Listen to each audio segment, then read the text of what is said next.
evening, ladies and gentlemen. I'm Jimmy Carr, and these are my jokes. Let's not fuck about. I haven't got the time. I know what you're thinking. Oh, my God, a Down syndrome Roger Federer.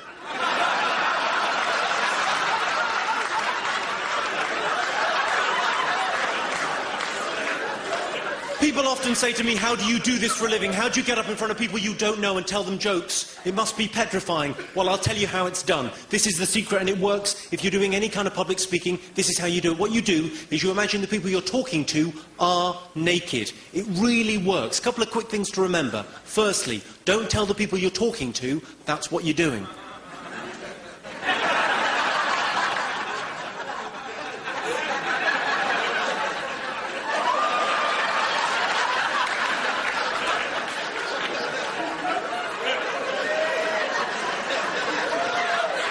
Because that can be a little bit creepy, can't it? And secondly, it doesn't work as well if you work in a kindergarten.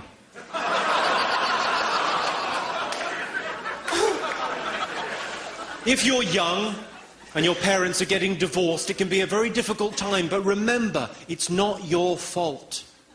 Your mum's a slut. No offence, fella. Ooh. An audible intake of breath. Fucking excellent. Brilliant. When I was younger, I couldn't talk to women because I was hiding in their wardrobes, masturbating. Would have totally given it away.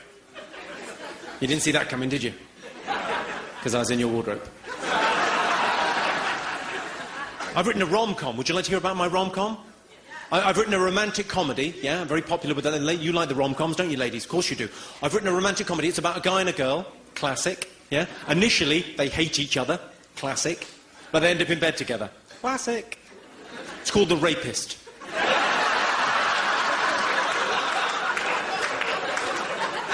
It's a good indicator. This is good advice for young men down here. It's a good indicator that a woman fancies you if when she's talking to you, she touches her hair. If it's her pubic hair, it's a cert. This is solid advice. That's some advice for the older men, the men in long-term relationships, because sometimes, ladies, we can take you for granted. I'm afraid we do. This is advice for the older men that have let standards slip. Can I just remind you, gentlemen, it is never acceptable to answer the phone when lovemaking. Even if you hilariously pick up by saying, I can't talk now, I'm going into a tunnel.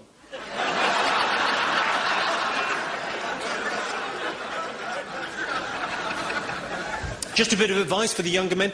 If you are going to have sex with someone you don't know, if you're going to have sex with someone you don't know, always, always, always ask.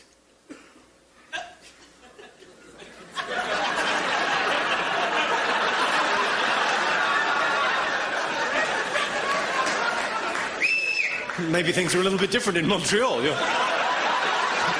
You're looking at me as if to say, well, you don't always ask. Some of these women are French-Canadian, they'll do fucking anything. That was a round of applause from the French-Canadian women that will do fucking everything. God love you. Some common myths. You know the kind of stuff you read about on the internet? If you ever read about sex on the internet, you'll see myths. The stuff that just isn't true. The best lubricant for anal sex is not tears.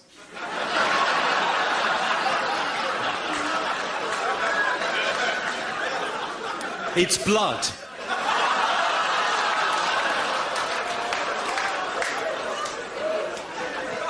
Do you ever use pick-up lines? Do you ever pick up a lady with a pick-up line? Yeah, of course. Oh, well, I'll give you a few for free. The best pick-up line, as we all know, the best pick-up line is, will you hold my drink while I go for a shit? That's the best one, because if a girl says, not a problem, she's a keeper. As far as I'm concerned, that line is right up there with, does this rag smell of chloroform to you?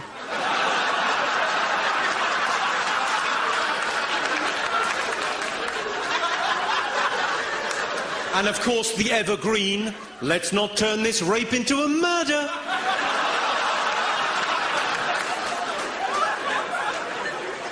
I was told by my priest, I was raised Catholic. Any Catholics in? You Catholics? I was raised Catholic, and my Catholic priest told me when I was 12 years of age, he said to me, he said, God is watching you when you masturbate. I said, is he a pedophile too, Father?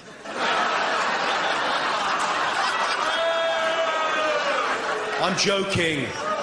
I said, is he a pedophile too, Carl?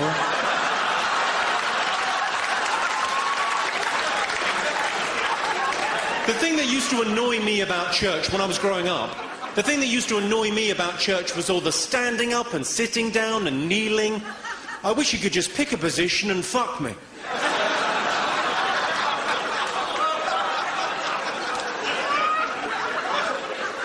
I bought some Viagra today because you can get, in Montreal, you can get over-the-counter Viagra. I thought, over-the-counter Viagra? That sounds powerful.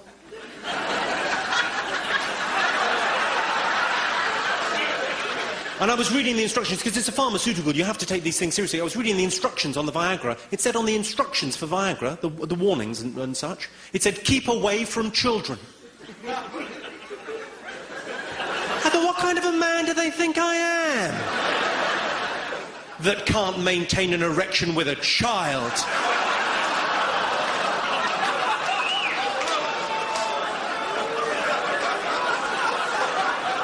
Of course, the big thing that's happened, I don't know how you felt about it, but for me, Michael Jackson's death, it's just been weird. I watched it in London, where I live. I watched it on the news, and for me it was very much like when Diana died. I couldn't give a fuck.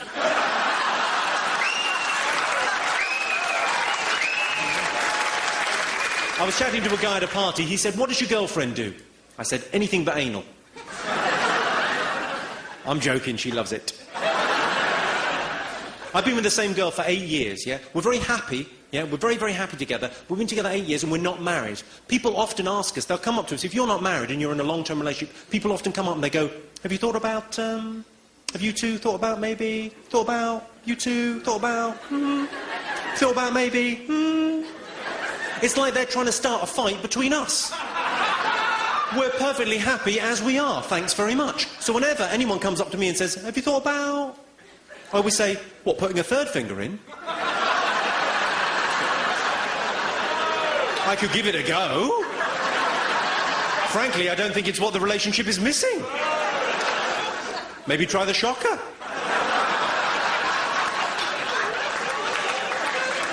Two in the pink, one in the stink, that's how that works. Sorry, sir, you seem offended. Two in the goo, one in the poo. There.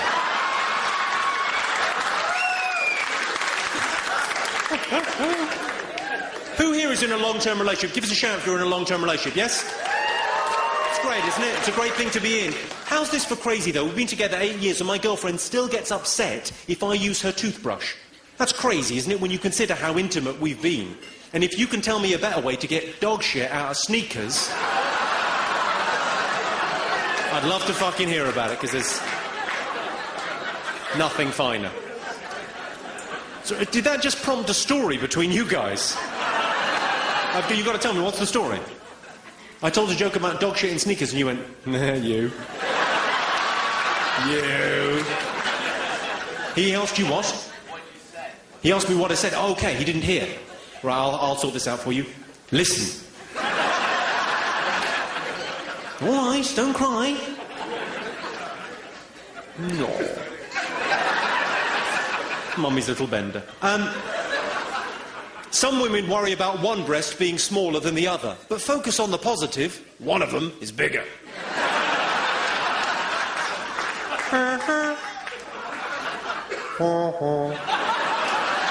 And we call that one our favourite. My girlfriend's got one of those tiny little strips of hair. What are they called? Moustache. People often ask me, people often say, have you ever had any gay experiences? Well, yes, Montreal, I have had gay experiences, and I don't mind talking about it. I've been in a shoe shop and said, I have to have them. I've described a cheesecake as to die for. But I've never had the gay experience where someone puts their cock in my mouth and or bum. And really, that is the one that counts. Doesn't count if you do it to them, does it? Does it? I thought it wasn't gay if you didn't push back. Come on, it's definitely not gay if you beat them up afterwards. It's now with Jimmy Carr. Thank you very much indeed. Cheers, Montreal.